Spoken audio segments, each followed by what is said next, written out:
The moment a war starts, the first thing that disappears is certainty.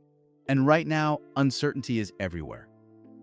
Across television screens, across social media feeds, across political speeches and press conferences, a chaotic flood of claims, counterclaims, accusations, and denials is pouring out faster than anyone can verify them.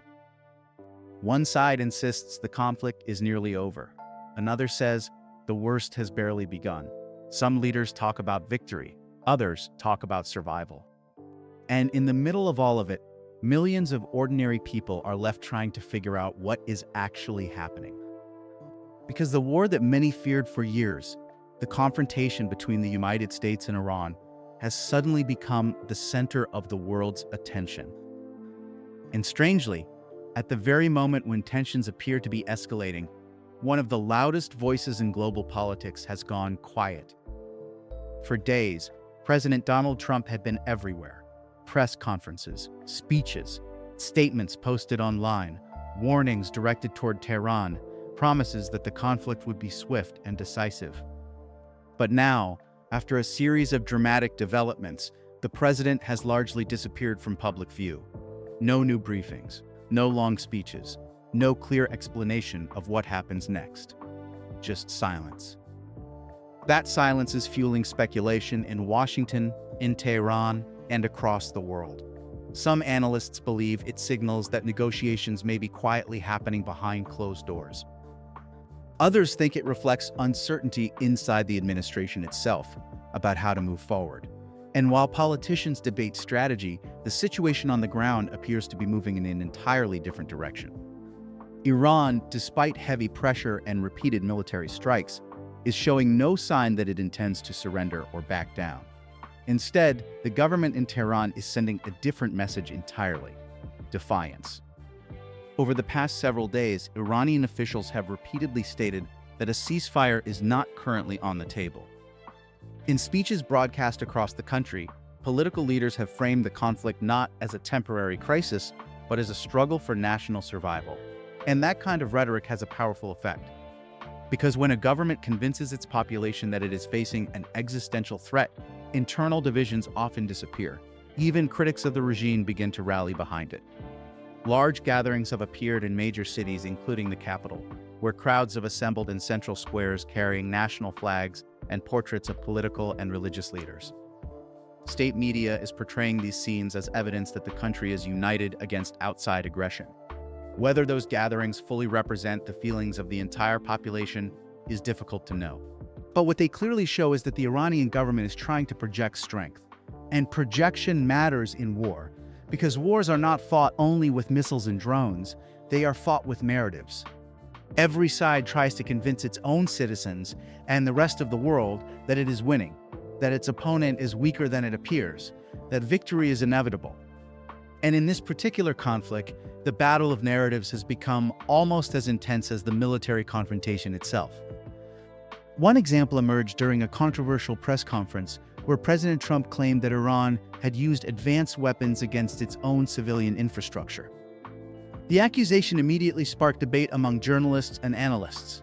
Some commentators questioned the claim, while others argued that it reflected the chaotic nature of modern warfare, where information is often incomplete. Regardless of the accuracy of the statement, the moment highlighted how quickly narratives can form during wartime and how quickly they can spread across the world. At the same time, the administration continued to emphasize a different theme: that Iranian military capabilities were being systematically destroyed. Officials described the strikes as devastating to Iran's military infrastructure. They argued that key facilities had been disabled and that command networks were under enormous pressure. But critics questioned those assertions.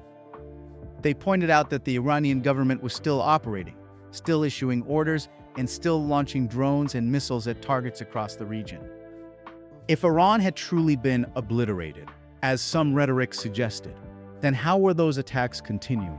That question remains at the center of the debate, and the attacks themselves have had consequences far beyond the battlefield. One of the most dramatic developments occurred when a major oil refinery in the United Arab Emirates halted operations after a drone strike triggered a fire inside the industrial complex. Energy facilities are among the most sensitive targets in any modern conflict. A single refinery can process hundreds of thousands of barrels of oil every day. When one goes offline, even temporarily, the ripple effects can move through global markets almost instantly. Investors watch those facilities closely because they represent the arteries of the global energy system. When they are disrupted, prices move, supply chains tighten, governments begin to worry. In this case, the refinery was capable of processing nearly 1 million barrels of oil per day. Even a short shutdown could have measurable effects on regional production. And the strike sent a signal that the conflict might expand economically, even if the fighting remained geographically limited. Energy infrastructure has always been a strategic target in Middle Eastern conflicts. Damaging it can create pressure not only on the country being attacked, but on the entire global economy. And that pressure can sometimes influence political decisions thousands of miles away. Meanwhile, the Strait of Hormuz remains one of the most closely watched locations on the planet. Every day, massive oil tankers move through the narrow waterway, connecting the Persian Gulf to international markets. A significant portion of the world's oil supply travels through that passage. If shipping there were disrupted, even temporarily, the impact would be immediate. Fuel prices could spike. Insurance rates for cargo vessels could surge. Some ships might avoid the route entirely. For that reason, American officials have repeatedly warned Iran not to interfere with shipping traffic in the region. The message has been blunt. Any attempt to block the flow of oil could trigger a massive response. Those warnings have been accompanied by equally dramatic language from the White House, with statements promising overwhelming retaliation if key trade routes are threatened. But that kind of rhetoric carries its own risks. When leaders use extremely aggressive language, it can harden positions on both sides. Iranian officials have responded by emphasizing their willingness to endure hardship rather than surrender. They argue that the country has survived decades of sanctions and pressure, and will continue to do so. In speeches broadcast domestically, leaders have framed the conflict as a test of national resolve. And that framing can have a powerful psychological impact. Because once a conflict becomes symbolic, once it is portrayed as a struggle for dignity or independence, it becomes much harder for either side to compromise. At the same time, political pressure inside the United States is beginning to grow. Wars are rarely judged only by their military objectives. They are also judged by public opinion. Polling data suggests that many Americans remain skeptical about prolonged foreign conflicts. Memories of earlier wars in the Middle East still shape the national mood. When conflicts appear open-ended, that skepticism often grows stronger. Those questions are not easy to answer, because military campaigns often evolve as events unfold. What begins as a limited strike can expand if new threats emerge. And leaders must constantly balance strategic objectives with political realities at home.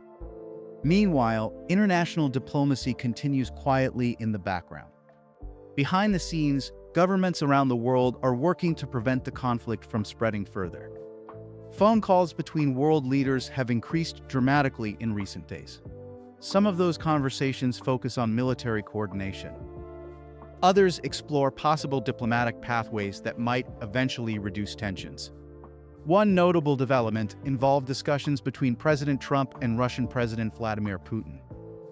The two leaders reportedly spoke about both the Iranian conflict and broader global stability. That conversation immediately drew attention from analysts.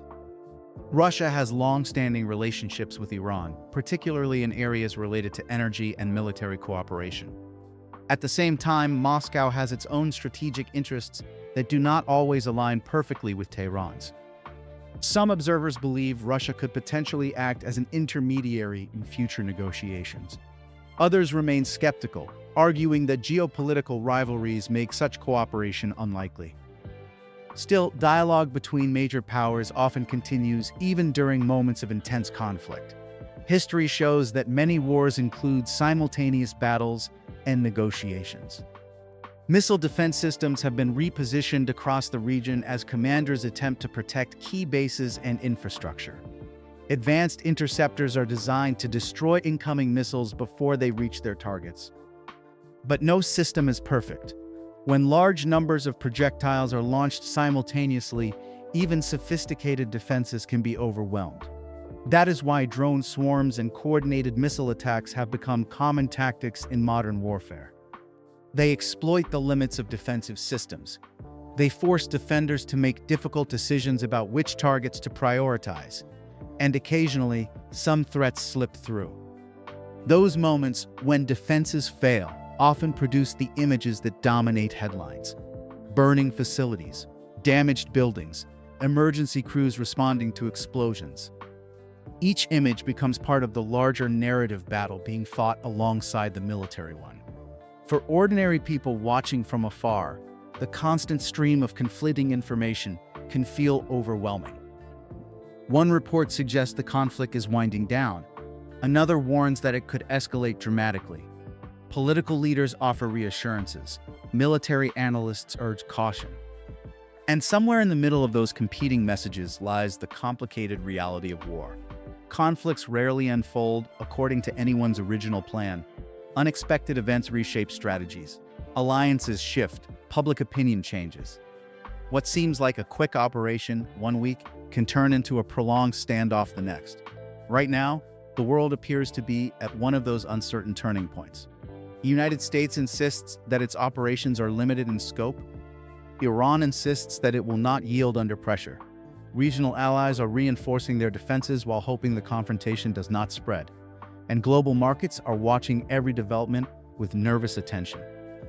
Because the stakes extend far beyond the battlefield. Energy supplies, international trade routes, diplomatic relationships, all of them could be affected by how this crisis unfolds. That is why the silence from key leaders is attracting so much attention. When leaders stop speaking publicly during a crisis, it often means that critical decisions are being made behind closed doors. Those decisions could determine whether the conflict expands or begins to wind down. For now, the world waits, watching the skies over the Middle East, watching oil tankers moving through narrow sea lanes, watching political speeches, press briefings, and satellite images for any clue about what comes next, and wondering whether the next chapter of this crisis will bring escalation or the first fragile steps toward de-escalation.